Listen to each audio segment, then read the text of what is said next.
Hi everyone, I am Isha Agarwal. I am back with my story नज़ाकत. Story start करने से पहले मैं आपको एक बात बता दूं कि अभी मुझे स्टोरी डालते हुए कुछ 3 से 4 दिन हुए हैं और अभी मेरे 1 सब्सक्राइबर हैं और वो भी मैंने खुद अपने ही किसी दूसरे फ़ोन से सब्सक्राइब किया था.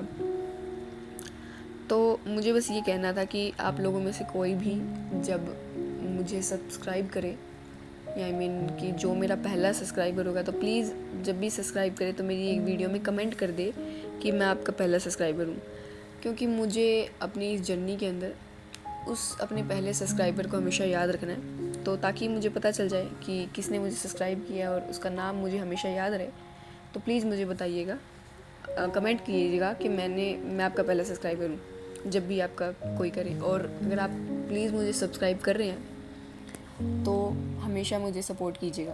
थैंक यू, बस इतना ही कहना था. अब हमारी स्टोरी कंटिन्यू करते हैं. लास्ट पार्ट में हमने देखा था कि स्वरा और माहिरा दोनों ही लंच में कैफेटेरिया में बैठे थे. कैफेटेरिया में लंच करने के लिए बैठे थे और माहिरा ने कुछ सवाल पूछा था जो एक नया टीम लीडर आए ईशान मल्होत्रा आए हैं उनके बारे में पूछा था. अब आगे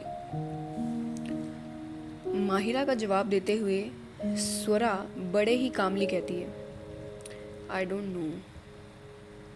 माही कहती है, अरे what do you mean you don't no? Finance और डिज़ाइन डिपार्टमेंट की तो हमेशा अनबन चलती रहती है ना बजट को लेकर, और आप लोग हमेशा मीटिंग भी करते रहते हो तुम लोग. So how come you don't know? Swara थोड़ी इरिटेट होते हुए और थोड़ी सी अपनी आवाज़ हाई करते हुए बोलती है, बिकॉज़ वो मीटिंग पिछले 1 हफ्ते से नहीं हुई है और वो आने वाली मीटिंग कल के लिए शेड्यूल है, तो इसीलिए मैं तुम्हारे अभी तक उस ईशान मल्होत्रा से नहीं मिल पाई हूँ. कल मिलूँगी तो तुझे बताऊँगी, ठीक है? अब मैं कर लूँ अपना लंच. इतना कहकर स्वरा अपना लंच कंटिन्यू करने लगती है. माही कहती है, ओह अच्छा, भड़कती क्यों है? एक छोटा सा सवाल ही तो किया था. ऐसे ही मुझे डांटते रहते हैं सब, इस छोटे बच्चे को ऐसे ही डांटते रहते हैं. इतना कहकर माही 2 मिनट चुप हो जाती है. लेकिन 2 मिनट बाद ही माही फिर से कहती है कि जैसे उसे याद ही ना हो कि 2 मिनट पहले स्वरा ने उसे इसी चीज़ के लिए डांट मारा था. वो कहती है, यू नो लॉ डिपार्टमेंट में हड़कंप मचा हुआ है. स्वरा जो अब तक अपना खाना खा रही थी एक आईब्रो ऊपर करके हुए माही को देखती है और अपनी उसी काम आवाज़ में पूछती है, क्यों? माहिरा जवाब देती है, अपना पूरा फोकस ऑफकोर्स खाने पे देते हुए ही, बिना स्वरा की तरफ देखते हुए ही कहती है, बिकॉज अपेरेंटली कुछ लोगों को ये मानना है कि कंपनी की चेयरमैन मीरा अग्रवाल का पोता और डायरेक्टर वीर अग्रवाल का बड़ा बेटा फ़ौरन से पढ़ाई कर कर वापस आ गया और अब उसे ही कंपनी का सीईओ बनाया जाएगा. और क्योंकि कहा जाता है कि वो और कंपनी के लीगल एडवाइज़र, अपनी दोनों उंगलियों से इशारा करते हुए वो कहती है, लीगल एडवाइज़र ने अपनी सो कॉल्ड एडवाइस दी और कंपनी के पिछले 20 साल का रिकॉर्ड निकलवाया जा रहा है. अब हु नोज़ कि इन 20 सालों के रिकॉर्ड का क्या किया जाएगा. स्वरा 2 मिनट का माही 2 मिनट का पोज लेकर कहती है, बट आई डोंट थिंक कि अग्रवाल का वारिस वापस आ गया, क्योंकि अब तक उस इनविजिबल सीईओ को किसी ने नहीं देखा है, और अगर वो आ भी गया होता तो अब तक तो सबको पता चल गया होता ना. मुझे तो लगता है वो कहीं वापस ही नहीं आएगा. ज़रूर किसी फॉरेनर के प्यार व्यार के चक्कर में वहीं सेटल हो गया होगा. कहते हैं 9 साल पहले अपनी माँ की डेथ के बाद वो तुरंत ही फॉरेन चला गया और किसी से उसने कांटेक्ट नहीं किया. अब उसके वापस आने का और सीईओ बनने की बात कितनी सच्ची है ये तो मुझे नहीं पता, लेकिन उस मिस्टर एडवाइज़र ने सच में पिछले 20 साल के रिकॉर्ड निकलवा लिए हैं. 20 साल पहले तो प्रॉपर गेमिंग भी नहीं हुआ करती थी. 20 साल पुराना निकलवा कर क्या देखना चाहते हैं ये. अगर मुझे उस लीगल एडवाइज़र आकाश ओब्रॉय से कभी मिलना हुआ ना तो मैं उसका ज़रूर सर फोड़ दूंगी एक ना एक दिन. थोड़ा फ्रस्ट्रेट होते हुए, क्योंकि वो काम की वजह से थोड़ा फ्रस्ट्रेट होते हुए माहिरा थोड़ा गुस्से में आ जाती है. जैसे ही माहिरा अपनी बात पूरी करती है, एक फ़ोन कॉल ने माहिरा को जैसे फिर से जगा दिया हो। अपने फ़ोन कॉल को देखती है माही, तो वो समझ जाती है कि अब दोबारा उसके काम के लिए कॉल आ गया। माहिरा जल्दी से अपना खाना कंप्लीट करती है और स्वरा की खाना खाते हुए पिक्चर क्लिक करते हुए वहाँ से तुरंत जाते हुए कहती है, चल आई हैव टू गो, हाँ तू खाना पूरा कर लियो, और माँ को तेरी पिक भेज दी है मैंने प्रूफ के तौर पर। और वो अपनी स्माइल देते हुए वहाँ से चली जाती है। स्वरा, जो अब तक माही की सारी बातें बड़ी ध्यान से सुन रही थी, एक गहरी सोच में चली जाती है। इस समय उसके दिमाग में बहुत कुछ चल रहा था, लेकिन क्या, ये तो सिर्फ स्वरा ही बता सकती थी। स्वरा जल्दी से अपना खाना कंप्लीट करती है और अपनी कैबिन में चली जाती है। अपने कैबिन का डोर लॉक करके वो फटाफट अपने लैपटॉप के सामने बैठकर कुछ सर्च करने लगती है। सर्च करती है heir of Agarwal empire, Chhaya Agarwal death, pixel domination history. काफ़ी कुछ सर्च करने के बाद भी स्वरा वो सब देखती है, लेकिन स्वरा को कुछ नया नहीं मिलता। ये सब वही आर्टिकल्स थे जिन्हें स्वरा अब तक हजारों बार पढ़ चुकी थी। स्वरा मन ही मन कहती है, 20 साल पुराने रिकॉर्ड्स, ऐसा क्या हुआ था 20 साल पहले? 20 साल पहले ही तो वो हादसा हुआ था। कहीं ये सब लिंक्ड तो नहीं? कौन है ये अग्रवाल्स का वारिस? आखिर क्यों ये 20 साल पुराने ही रिकॉर्ड्स निकलवा रहा है? क्या इसे कुछ पता है? सवाल कई थे, लेकिन जवाब अभी एक भी नहीं था। स्वरा मन ही मन कहती है, अपने अंदर हिम्मत भरकर कहती है, चाहे जो हो जाए मैं पता लगाकर रहूंगी कि अग्रवाल्स कैसे उस इंसान से जुड़े हैं। फिर वो अपने ड्रॉर से एक फ़ोटो निकालती है जो स्वरा हमेशा सभी से छुपा कर रखती है। वो फ़ोटो निकालती है तो उस फोटो में दो लोग थे जिनके चेहरे पर एक बहुत ही बड़ी स्माइल थी। उस फोटो के अंदर एक लेडी और एक आदमी था। वो लेडी और कोई नहीं बल्कि छाया अग्रवाल थी। और उस फोटो में छाया अग्रवाल के साथ कौन था, ये शायद स्वरा जानती थी, ऑफ कोर्स जानती थी।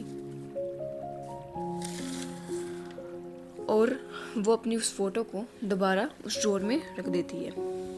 आखिर क्या सच में तलवार्स और अग्रवाल्स किसी तरह से जुड़े हुए थे? क्या हुआ था 20 साल पहले? स्वरा का इन सब से क्या लिंक था? कैसे 9 साल पहले छाया अग्रवाल की मौत हुई? और क्यों छाया अग्रवाल के बेटे को तुरंत ही विदेश, इतनी दूर, सबसे दूर भेज दिया गया? सवालों की गिनती बढ़ती जा रही थी, लेकिन उनमें से जवाब अब तक स्वरा के पास नहीं था।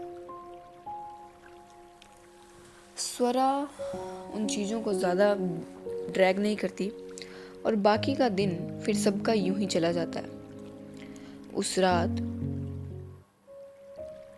10 बजे आकाश और ईशान अपने सेफ हाउस में मिलते हैं। इस सेफ हाउस के बारे में इन दोनों के अलावा कोई नहीं जानता था। ये इन दोनों ने मिलकर 3 साल पहले अपनी मेहनत से बनाया था। ईशान ने लंदन में बैठकर सब कुछ हैंडल किया था और आकाश ने यहाँ फिजिकली सब कुछ हैंडल किया था। पूल के पास वाइन पीते हुए आकाश ईशान से कहता है, अब क्या प्लान है ब्रो? जैसे तूने कहा वैसे मैंने कंपनी के 20 साल पुराने रिकॉर्ड्स निकलवा लिए हैं और डिपार्टमेंट के कुछ लोगों के अलावा इस बात के बारे में किसी को नहीं पता चला। अब रिकॉर्ड्स तो आ गए हैं, अब इन सब का करना क्या है? ईशान, जो दिन में कंपनी में एक चार्मिंग इजी गोइंग लड़का था, एक इजी गोइंग टीम लीडर था और सबके साथ हंसी मजाक करता था, अब इस समय उसके आसपास का ओरा काफ़ी डार्क लग रहा था। हाथ में वाइन के ग्लास को घुमाते हुए ईशान उससे एक सिप लेता है और आकाश की तरफ देखता है। उसकी आंखें बिल्कुल लाल थीं और वो धीरे से कहता है, मुझे लगता है बात सिर्फ 9 साल की नहीं बल्कि उससे भी पुरानी है। अब अपनी नज़र को पूल की तरफ करके और पूल की गहराई को नापते हुए कहता है, हम जितना सोच रहे हैं बात उससे भी बड़ी है अकी। इसलिए मैंने उस टाइम से आज तक के सारे रिकॉर्ड्स मंगवा लिए जब ये कंपनी अपने पीक पर थी। तुझे नहीं लगता 20 साल पहले कुछ हुआ था? I mean, जिससे टॉप पर रहने वाली कंपनी अचानक बैंकक्रप्ट होने की हालत पर आ गई, जिसे फिर बाद में मॉम ने संभाला और फिर से खड़ा किया। लेकिन फिर मॉम के साथ वो हादसा, वो इंसिडेंट, और दोबारा वही, जैसे मानो हिस्ट्री रिपीट हुई हो। पिक्सेल डोमिनेशन का बैंकक्रप्सी भी आना जाना। लेकिन फिर मुझे तुरंत लंदन भेज दिया गया और वहाँ से एक पिक्सेल डोमिनेशन को मैंने अपनी माँ के सपने के लिए फिर से बड़ा कर दिया। और अब जब पिक्सेल डोमिनेशन फिर से अपने पीक पर है तो 9 साल बाद मुझे वापस बुला लिया गया और मुझे सीईओ बनने की बजाय एक आम एम्प्लॉय की तरह एक फेक आइडेंटिटी के साथ कंपनी में सॉफ्ट लॉन्च कर दिया। पता नहीं क्यों, पर मुझे लगता है कि ये सब आपस में कनेक्टेड है। यहाँ कोई एक ऐसी कड़ी है जो हमसे छूट रही है। ये सारी बातें ईशान पूल की गहराई को देखते हुए कह रहा था, मानो कि वो ये सब आकाश से नहीं बल्कि खुद से ही कह रहा हो। आकाश ईशान की बातें सुनकर कहता है, अब जब तू कह रहा है तो मुझे भी रियलाइज हो रहा है कि कुछ तो ऐसा है जो हमें अभी नहीं पता। कुछ देर बाद दोनों पूल साइड पर अपने पैरों को पानी में डालकर बैठते हुए वाइन पीते हैं और कुछ सोचने लगते हैं। फिर कुछ ही देर में दोनों उन 20 साल पुराने रिकॉर्ड्स को देखने लगते हैं, पूरी तरह से जांचने लगते हैं। कुछ ऐसा जो उन्हें बताए कि वो जो सोच रहे हैं वो सही है या गलत। लेकिन इन रिकॉर्ड्स में ऐसा कुछ सस्पिशियस उन्हें नहीं मिलता। थोड़ा डिसअपॉइंट होते हुए ईशान सोफा पर अपना सर पीछे की तरफ टिकाकर बैठ जाता है और कहता है, कुछ तो मिसिंग है। मुझे लगता है अभी ये डॉक्यूमेंट्स पूरे नहीं हैं। सभी इवेंट्स में पिक्सेल डोमिनेशन कॉमन था और इसके रिकॉर्ड एकदम क्लीन। इम्पॉसिबल। ज़रूर कोई ऐसी बात है जो जानबूझकर हमसे छुपा रहा है। ईशान अपने हाथ में रखे एक फोटो के बैकग्राउंड को देखता नहीं बल्कि घूरता है। उस बैकग्राउंड में वही इन्फिनिटी का सिंबल था, जो कोई आम सिंबल नहीं था। काफ़ी देर घूरने के बाद ईशान अपना फ़ोन निकालता है और अपने फ़ोन में उस सिंबल की एक पिक्चर क्लिक कर लेता है। आकाश कहता है थोड़ा धीरे से, तुझे लगता है कि दादी को कुछ पता है? ईशान 2 सेकंड के साइलेंस के बाद कहता है, मुझे लगता नहीं, पूरा यकीन है कि मिसेस मीरा अग्रवाल कुछ तो ऐसा जानती हैं जो वो हम सब से छुपा रही हैं, स्पेशली मुझसे। इतना कहकर ईशान चुप हो गया। भले ही उस सेफ हाउस में फिलहाल सन्नाटा था, लेकिन उस सन्नाटे में वो तेज रफ्तार से चल रही ईशान की सांसें साफ ये बता रही थी कि ये सिर्फ और सिर्फ तूफान से पहले का सन्नाटा था। जिस तरह ईशान यहाँ इस आग में थोड़ा थोड़ा करके जल रहा था, उसी तरह वहाँ स्वरा अपने कमरे में अपने बेड पर लेटे हुए छत को निहारे जा रही थी। उसकी आंखों में नींद दूर दूर तक नहीं थी। वो आज के सारे इवेंट्स को सोच रही थी। भले ही ईशान और स्वरा अभी दूर थे, लेकिन एक चीज थी जो उन्हें जोड़ी हुई थी। उन दोनों की आंखों में सच पता करने का जुनून। वो आग जिसमें दोनों ही अनजाने में अपने आप को जला रहे थे। जब अपनी अपनी जगह दोनों ही अपनी आंखें बंद करती हैं, तो उन्हें वही पल याद आता है जब वो पार्क में एक दूसरे की आंखों में खोए हुए थे और दोनों उस गुजरती हुई हवा से कहते हैं, वो आंखें क्या मुझसे कुछ कह रही थी? ऐसा क्यों लग रहा है मानो मैंने अपने आप को ही देख लिया हो। कितनी अजीब बात है ना, दो अजनबी जिनका एक दूसरे से कोई लेना देना नहीं हो, बिल्कुल एक जैसा फील कर पा रहे थे। अजनबी होने के बावजूद भी एक एहसास था जो उन्हें जोड़े हुए था। अगली सुबह पिक्सल डोमिनेशन में ऑफिस का माहौल हमेशा की तरह बिजी था। हर तरफ कीबोर्ड्स के click, phone calls, meetings, deadlines की ही गूंज थी। बस यही चल रहा था। लेकिन डिज़ाइन फ्लोर पर ईशान हमेशा की ही तरह अपने उसी अंदाज में था जैसे सर्दियों में धूप की किरणें बिल्कुल वार्म होती हैं। वो लोगों के बीच बिल्कुल ऐसा ही था। वो लोगों के बीच तो था, लेकिन फिर भी उनसे थोड़ा दूर। और शायद यही चीज़ थी जो उसे सबसे इंटरेस्टिंग बनाती थी। दरअसल आज डिज़ाइन एंड फाइनेंस डिपार्टमेंट की मीटिंग होने वाली थी। पिक्सल डोमिनेशन को एक बहुत ही बड़ा प्रोजेक्ट मिला था। इस मीटिंग में क्लाइंट्स भी होने वाले थे, जहां वो अपनी डिमांड्स और रिक्वायरमेंट बताते, अपने बजट को बताने वाले थे और अपनी सारी चीज़ें बताकर वो अपना प्रोजेक्ट बताने वाले थे। कुछ ही देर में मीटिंग स्टार्ट होने वाली थी। यहाँ मेंस वॉशरूम में ईशान वॉशरूम यूज़ कर रहा था। तभी मिस्टर मिश्रा अपने 2 टीम मेंबर्स के साथ वहाँ बात कर रहे थे। ईशान अंदर ही था। मिस्टर मिश्रा अपने टीम मेंबर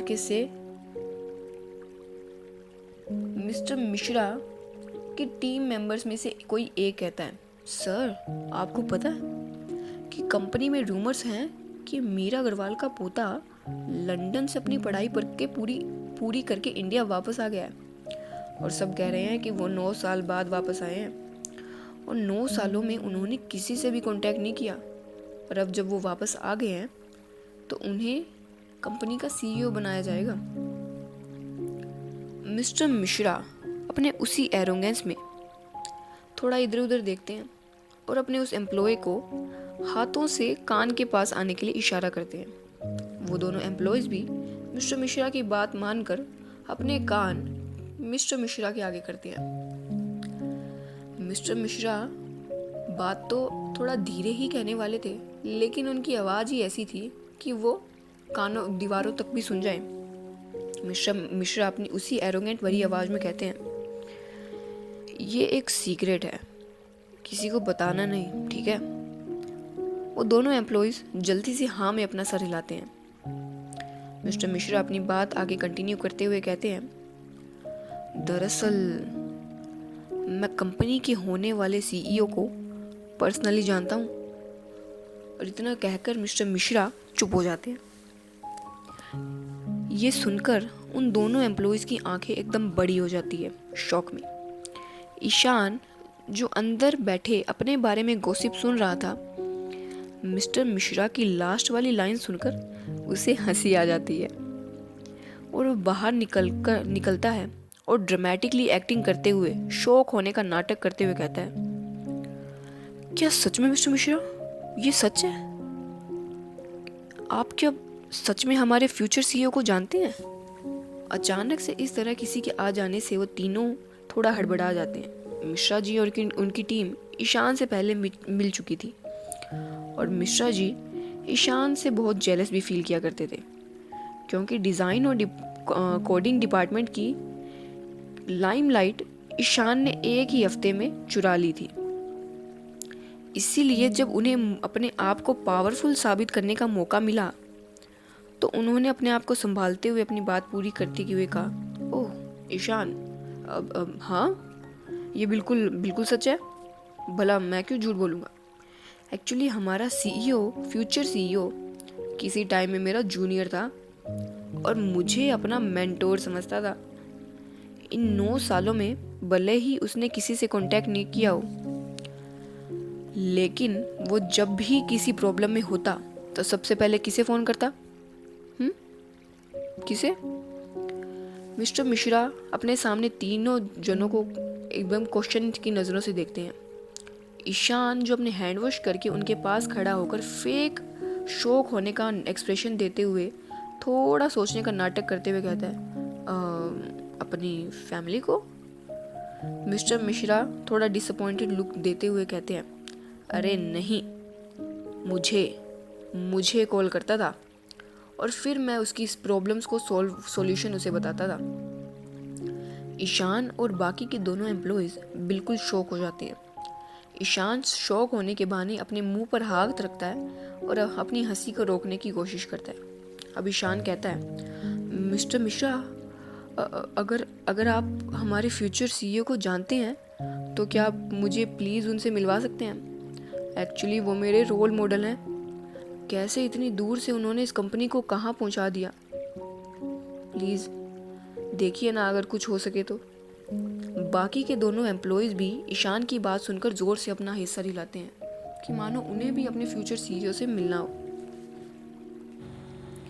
मिस्टर मल्होत्रा अपने सामने के तीनों लोगों के ऐसे रिएक्शन को देखकर काफ़ी सेटिस्फाइड लग रहे थे और वो अपनी उसी एरोगेंस में अपने झूठ को आगे बोलते हुए कहते हैं, वो ऐसे हर किसी से नहीं मिलता, लेकिन अगर उसे मैं कहूँ तो वो मेरी बात बिल्कुल नहीं टालेगा। पर मैं देखता हूँ कि मैं क्या कर सकता हूँ, कोई गारंटी नहीं। हाँ, और वैसे भी खूब मेहनत करो, क्या पता तुमसे भी वो कभी मिल ही ले। और अपने इसी नॉन चैलेंज बिहेवियर के साथ मिस्टर मिश्रा अपने उस दोनों एम्प्लॉई को साथ में लेकर वॉशरूम से बाहर चले जाते हैं। ईशान उनके जाने के बाद एक ज़ोरदार हंसी लेता है और अपना सर ना में हिलाते हुए कहता है, जितना सोचा था ये ऑफिस तो उससे भी ज़्यादा फ़नी है। और वो इतना कहकर ईशान भी वहाँ से चला जाता है। अब मीटिंग का समय हो गया था। इस मीटिंग में सभी टीम से 2 से 3 मेंबर्स आने वाले थे। टीम बी से ईशान के साथ मयंक और अंशी गए थे और टीम ए और टीम सी से भी 1 से 2 मेंबर्स ही आए थे। सभी मीटिंग रूम में ही थे। कंपनी में करंट सीईओ ना होने के कारण आकाश कंपनी के लीगल एडवाइज़र के साथ ईशान के बचपन का दोस्त भी था। इसलिए ईशान के लिए आकाश ही उन क्लाइंट्स को अटेंड करता है और फाइनेंस के हेड होने के नाते स्वरा भी उन्हीं के साथ थी। कुछ ही देर में आकाश क्लाइंट्स को लेकर मीटिंग रूम में पहुंचता है। स्वरा भी उन्हीं के साथ थी। जब वो लोग आते हैं तो सभी रिस्पेक्ट देते हुए अपनी अपनी जगह से खड़े हो जाते हैं। आकाश सबको बैठने का इशारा करता है। सभी बैठ भी जाते हैं, लेकिन ईशान जो फाइनेंस के हेड से मिलने के लिए अब तक इतना बेताब था, स्वरा को देख एकदम ब्लैंक हो गया। वही ब्राउन आइज़ को दोबारा अपने सामने देखकर ईशान को समझ नहीं आ रहा था कि वो किस तरह रिएक्ट करे। ईशान मन ही मन में कहता है, ये तो वही ब्राउन आइज़ है जो पिछले कुछ दिनों से अचानक मेरे सामने आ रही थी। तो ये हैं फाइनेंशियल हेड स्वरा तलवार। जैसा सुना था बिल्कुल वैसा ही पाया, वही कोल्ड हो रहा, लेकिन इन आँखों में अभी भी वैसी ही उदासी है। जैसे ही ईशान स्वरा को देखता है, ईशान का हार्ट एक बीट स्किप कर जाता है और यहाँ स्वरा ईशान को देखकर सरप्राइज और शॉक दोनों हो जाती है। स्वरा का हार्ट नॉर्मल से थोड़ा सा तेज़ भागता है और अब उसकी पकड़ अपनी फाइल पर थोड़ी कस जाती है और स्वरा मन ही मन में कहती है, व्हाट? ये है ईशान मल्होत्रा, द फ्लर्ट। क्या दुनिया सच में इतनी छोटी है? और ये इंसान उस दिन की तरह क्यों मेरी आंखों में झांक रहा है, मानो आज भी मुझे साफ पढ़ पा रहा हो। वही एक्सपोज होने वाली फीलिंग मुझे फिर से फील हो रही है। ईशान को देख स्वरा की सांसें थोड़ी बढ़ गई। जब दोनों एक दूसरे की आंखों में खोए हुए थे, आकाश, जो कब से इन दोनों को ही देख रहा था, स्पेशली ईशान को, कुछ नोटिस करता है, ऑब्जर्व करता है इन दोनों के एक्सप्रेशंस को, बट कुछ कहता नहीं। आकाश क्लाइंट से बात करना शुरू करता है। आकाश की आवाज़ से ईशान और स्वरा का ध्यान टूटता है और दोनों अपनी अपनी जगह पर बैठती हैं। आकाश सबको इंट्रोड्यूस करवाता है। मीटिंग स्टार्ट हो जाती है। इस मीटिंग में क्लाइंट्स बताते हैं कि उन्हें पिक्सल डोमिनेशन से बहुत उम्मीदें हैं। वो अपने प्रोजेक्ट की रिक्वायरमेंट्स, डिटेल, बजट, सब चीज़ों के बारे में बताते हैं और वो बताते हैं कि ये प्रोजेक्ट वो अपने बेटे की याद में बना रहे हैं, जिसे गेमिंग का बहुत शौक़ था, लेकिन एक बीमारी की वजह से उनका बेटा 6 महीने पहले ही गुजर गया। इसलिए अपने बेटे को ट्रिब्यूट देते हुए वो एक गेम बनाना चाहते हैं।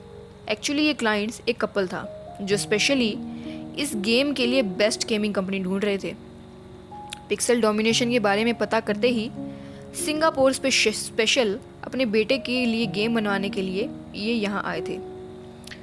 क्लाइंट्स अपनी सारी चीज़ें बताते हैं। ईशान की टीम से अंशी और मयंक क्लाइंट्स के सारे पॉइंट्स नोट करते हैं, उनके नोट्स बनाते हैं।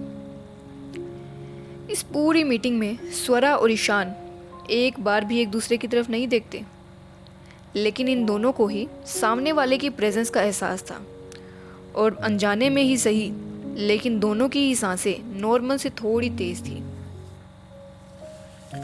मीटिंग पूरी होने के बाद ये तय होता है कि आज से सही 1 हफ्ते बाद तीनों टीम अपने अपने डिज़ाइंस और आइडियाज़ प्रोटोटाइप में प्रेजेंट करेंगी और क्लाइंट्स को जो आइडिया सबसे पसंद आएगा उसे ही फाइनलाइज किया जाएगा। आकाश एक नज़र ईशान को देखता है और एक नज़र फिर स्वरा को देखता है और क्लाइंट्स को लेकर बाहर की तरफ चला जाता है। बाहर की तरफ जाते हुए आकाश ईशान को एक छोटा सा नोड करता है। ईशान भी आकाश के नोड को समझ जाता है और इस बात को किसी ने भी नोटिस नहीं किया था और अब बाकी सब भी अपने अपने डेस्क पर जाने लगते हैं। ईशान, जो अपनी लाइफ में आज से पहले कभी नर्वस फील नहीं किया था, जो लड़कियों से तो इतना आराम से इजीली बात कर लेता था जैसे उसके बाएं हाथ का खेल हो, लेकिन आज स्वरा के सामने इतना नर्वस फील कर रहा था। इतनी नर्वसनेस क्यों थी ये तो ईशान खुद भी नहीं समझ पा रहा था। ईशान अपने हाथ को अपने ही पैंट से पोंछते हुए, अपने ही जीन्स से पोंछते हुए स्वरा के पास जाकर अपनी उसी चार्मिंग स्माइल में कहता है, हाय मिस तलवार, बहुत सुना है मैंने आपके बारे में, आज फाइनली आपसे मुलाकात हो ही गई। अपना हाथ आगे बढ़ाते हुए ईशान कहता है, by the way I am Ishaan Malhotra, design and coding से।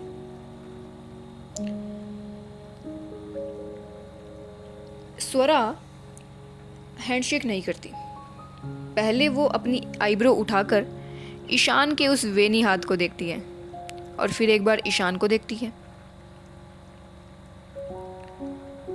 स्वरा को थोड़ा अच्छा लगता है कि ईशान ने अपने ही मुंह से अपने आप को एक लीडर नहीं बताया, लेकिन अपने आप ऐसे इमोशन को अपने चेहरे पर ना लाते हुए स्वरा एक्नॉलेजमेंट में हल्के से अपना सर हाँ में हिलाकर कोल्डली कहती है, mister Malhotra, nice to meet you to.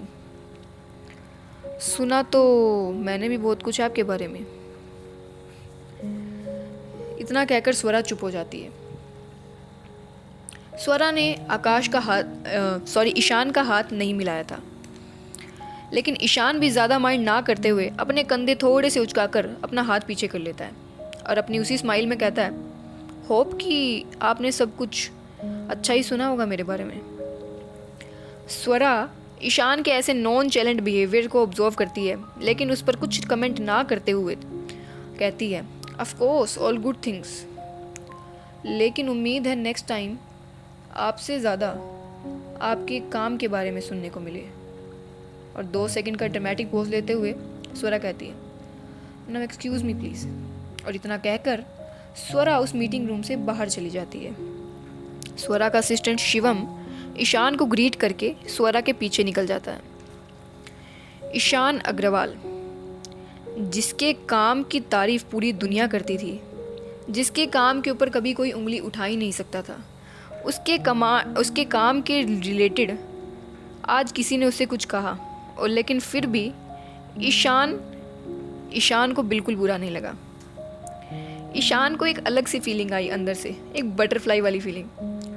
वो बहुत ही एक बड़ी स्माइल के साथ स्वरा को जाते हुए देखता है और कहता है, इंटरेस्टिंग। और ये थी ईशान और स्वरा की सेकंड मीटिंग। और यहाँ लॉ डिपार्टमेंट में माहिरा के सीनियर ने माहिरा को कुछ डॉक्यूमेंट्स देकर डॉक्यूमेंट्स पर साइन करवाने के लिए आकाश ओबरॉय की फर्म में भेज दिया, क्योंकि उन्हें कुछ साइन चाहिए थे। माही रास्ते में भड़कते हुए और बड़बड़ाते हुए जाती है और कहती है, वेरी वेल, अब यही बाकी रह गया था। पहले इनके लिए सारा दिन ऑफिस में रह के पुराने रिकॉर्ड्स निकालो और फिर इनके पास जाकर इनसे साइन लो कि सर प्लीज़ इस पर साइन कर दीजिए ना, इससे आप ही की कंपनी को प्रॉफिट होगा, मेरा क्या है, मेरी तो उतनी ही सैलरी है। I mean, अगर ये बंदा पहले ही पिक्सल डोमिनेशन में था तो वहीं साइन कर देता ना, लेकिन नहीं, इन्हें तो अपनी चेयर में अपने ही फर्म में बैठ के साइन करना है। इस तरह माहिरा अपनी शिकायत करते हुए आकाश की फर्म में पहुंच जाती है। रिसेप्शन एरिया पर कुछ देर वेट करने के बाद आकाश की सेक्रेटरी सीमा माहिरा को आकाश के केबिन के बाहर ले जाती है। इससे पहले सीमा आकाश को इन्फॉर्म करती सीमा के पास एक ज़रूरी केस से रिलेटेड कॉल आ जाता है और वो माहिरा को एक्सक्यूज़ करते हुए कॉल अटेंड करने चली जाती है। इधर माहिरा अपने आप को थोड़ा सही करती है और आकाश के केबिन पर नॉक करती है। अंदर से आकाश की काम और एक डीप वॉइस आती है, कम इन। माहिरा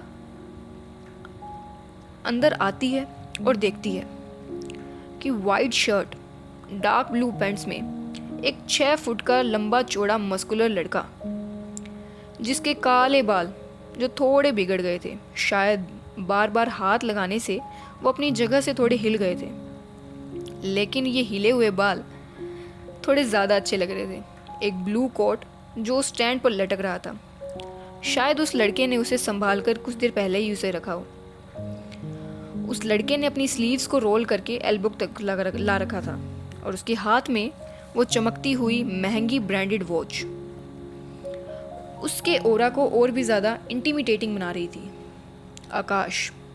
आकाश के बैक माहिरा की तरफ थी और वो ग्लास वॉल से बाहर की तरफ देख रहा था। माहिरा आकाश का ध्यान अपने ऊपर करने के लिए अपने गले को थोड़ा साफ करने की एक्टिंग करती है और कहती है, गुड मॉर्निंग सर, एक्चुअली मैं पिक्सल डोमिनेशन से इससे पहले कि वो अपनी बात पूरी करती, आकाश जो किसी की बात सुनकर पीछे मुड़ता है तो दोनों की नज़र एक दूसरे से मिलती है और दोनों एक दूसरे को देखकर एक साथ ही बोलते हैं, तुम। माहिरा की आंखें अपनी साइज से दुगनी हो जाती हैं। माहिरा को आकाश को देखकर उस दिन वाला इवेंट याद आ जाता है और उसे बहुत गुस्सा आता है। लेकिन जब वो मीटिंग पूरे होने के बाद जब अगले ही पल उसे एहसास होता है कि सामने खड़ा इंसान और कोई नहीं बल्कि उसी कंपनी का लीगल एडवाइज़र है, और वो इंसान उसकी कंपनी के लॉ डिपार्टमेंट को भी संभालता है, यानी कि वो माहिरा का ही बॉस है, तो माहिरा का सारा गुस्सा कहीं गायब हो जाता है और गुस्से की जगह उसे बहुत ही एम्बैरसमेंट फील होने लगता है। आकाश भी माहिरा को देख बहुत गुस्सा हो जाता है और थोड़ा रूड होकर कहता है, तुम मेरे कैबिन के अंदर कैसे आई? किसने आने दिया तुम्हें? और वो ज़ोर से कहता है, सीमा, मिस सीमा। सीमा अपने बॉस की आवाज़ सुनकर जल्दी से अंदर आती है और कहती है, ये सर, एवरीथिंग ओके? आकाश कहता है, कौन है ये और बिना मेरी परमिशन के अंदर कैसे आई? इतना कहते हुए आकाश अपनी चेयर पर बैठ जाता है। सीमा थोड़ा लड़खड़ाते हुए कहती है, सर ये मिस मायरा हैं, पिक्सल डोमिनेशन से आई हैं, कुछ डॉक्यूमेंट्स पर आपके सिग्नेचर चाहिए थे। बात को समझते हुए ईशान अपने पर्सनल फीलिंग को थोड़ा साइड करता है और प्रोफेशनली कहता है, ठीक है, लेकिन आइंदा मुझे पहले इन्फॉर्म कर देना। किसी को भी अंदर भेजने से पहले मुझे इन्फॉर्म होना चाहिए। सीमा कहती है, सॉरी सर, नेक्स्ट टाइम ऐसा नहीं होगा। और इतना कहकर सीमा बाहर चली जाती है। आकाश कहता है, हाँ में सर हिलाते हुए कहता है, माहिरा जो काफ़ी एम्बैरेसिंग फील कर रही थी, अब आकाश की नज़रों को अपने ऊपर फील करती है और थोड़ा नर्वस होते हुए फाइल को आगे करके कहती है, सर आपके सिग्नेचर। आकाश थोड़ा माहिरा को घूरता है और फिर इस फाइल को पढ़कर उस पर सिग्नेचर करके उसे टेबल पर आगे सरका देता है और कहता है, माहिरा, तो तुम हो माहिरा, द क्लमजी गर्ल, जिसका पूरा डिपार्टमेंट ही दोस्त बना हुआ है। माहिरा थोड़ा हड़बड़ाते हुए और थोड़ा शौक होते हुए कि मिस्टर आकाश ओबरॉय इसके बारे में जानते हैं और कहती है, यस सर, तुम्हारे बारे में सुना तो था, लेकिन मुलाकात आज पहली बार हुई है। I mean, दूसरी बार। माही आकाश की बात सुनकर फाइल को थोड़ा कसकर पकड़ लेती है और अपना सर नीचे झुका लेती है। इस वक्त माहिरा बहुत ही क्यूट लग रही थी, बिल्कुल किसी छोटे बच्चे की तरह जिसे चॉकलेट खाने पर डांट पड़ रही हो। आकाश माही को एक बार देखता है ऊपर से नीचे। माही ज़्यादातर इंडियन वियर ही करती थी। आज भी उसी ने इसी तरह एक येलो कलर की कुर्ती पहनी थी और नीचे ब्लू कलर की पैंट पहनी थी, ब्लू कलर की जीन्स पहनी थी। वो दिखने में किसी छोटे बच्चे की तरह ही लग रही थी। एम्बैरेसमेंट फील करने की वजह से उसका मुंह लाल हो गया था और उसकी गाल एकदम फूल रही थी। आकाश माहिरा की ऐसी हालत देखता है और अपने आप भी उसके होठों पर एक छोटी सी स्माइल आ जाती है। फेस नीचे होने के कारण माही को आकाश की स्माइल नहीं दिखती। माही आकाश की बात का जवाब देते हुए कहती है, सॉरी सर, उस दिन के लिए। आपने तो बल्कि उस दिन मुझे उस जंगली कुत्ते, अपने आप की बात को संभालते हुए तुरंत अपने आप को ठीक करते हुए, आपके उस पेट डॉग से बचाया था। वो तो बेचारा भूखा था। मुझे ही समझना चाहिए था कि भूखे को अपने फेवरेट बिस्किट खिलाने से पुण्य मिलता है, बट आगे से मैं ध्यान रखूँगी सर। आकाश माहिरा की सारी बातें समझ रहा था और माहिरा को इस तरह एक बिस्किट के पैकेट के लिए सार्कास्टिकली कंप्लेन करते हुए देख उसे माहिरा और भी क्यूट लग रही थी और उसके चेहरे पर स्माइल थोड़ी और बड़ी हो जाती है। लेकिन अपनी हंसी को छुपाते हुए वो रूड वॉइस में ही कहता है, लॉलीपॉप नाम है उसका, और हाँ, आगे से कभी किसी बेजुबान को जंगली मत कहना। माहिरा जल्दी से कहती है, यस सर, ऑफ कोर्स, आज के बाद मैं कभी किसी जंगली को भी जंगली नहीं कहूँगी। और थोड़ा स्माइल करते हुए आकाश की तरफ देखते हुए जल्दी से अपने कदम बाहर की तरफ करने लगती है और जल्दी से बोलती है, अब thank you sir, thank you, और अपनी फाइल को लेकर जल्दी से बाहर भाग ही जाती है। आकाश माहिरा के जाते ही एक ज़ोरदार हंसी आता है। अपने सीने पर हाथ रख के ज़ोरदार हंसी हंसता है। आज बहुत टाइम बाद आकाश इस तरह खुलकर हंसा था। वो उस गेट को देखता है जहाँ से अभी अभी माहिरा बाहर गई थी। माहिरा उस ऑफिस से इतनी तेज भागती है कि मानो आज फिर से लॉलीपॉप उसके पीछे पड़ा हो। जब वो अपने कार में आकर बैठती है तो 5 सेकंड तो वो ऐसे ही चुपचाप बैठी रहती है, ऐसे ही बैठी रहती है। लेकिन जैसे ही 5 सेकंड पूरे होते हैं, वो रोने जैसी शक्ल बनाकर अपने हाथ में अपने चेहरे को रखते हुए कहती है, आज से पहले इतना एम्बैरसिंग मैंने अपनी लाइफ में कभी फील नहीं किया। क्यों भगवान, क्यों मेरे साथ ही ऐसा क्यों करते हो हमेशा। और इस तरह कंप्लेन करते हुए वो अपनी कंपनी के लिए निकल जाती है।